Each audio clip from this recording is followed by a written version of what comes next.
নিত্য জানহ সার, তাহে নানাবিধ বিপদ ভার। নাময় আশ্রয় করি যতনে তুমি, তাকো আপন কাজে। হরে কৃষ্ণ। সুপ্রিয় গৌর ভক্তবৃন্দ, সকলকে জানাই কৃষ্ণপ্রীতির শুভেচ্ছা এবং সকলের চরণে জানাই সুশ্রদ্ধ প্রণাম। তো শিল ভক্তিবিনোদ ঠাকুর মহাশয় ওনার এই পদাবলিতে গিয়েছেন, জীবন অনিত্য জানহ সার, তাহি নানাবিধ বিপদ ভার। নাম আশ্রয় করি যতনে তুমি, তাকো আপন কাজে।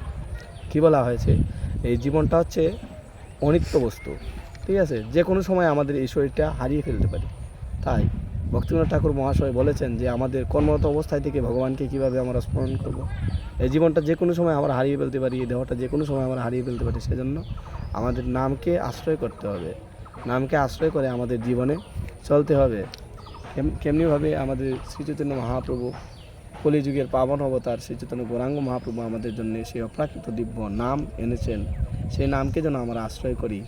এই নামকে যখন আমরা আশ্রয় করব, তখন আমরা এই সংসাররূপ ভব সমুদ্র থেকে আশ্রয় করে এই শব্দ অপ্রাকৃত সেই শব্দতরঙ্গ আমরা জপ করব, তখন এই ভব সমুদ্র থেকে আমরা উদ্ধার পেতে পারি।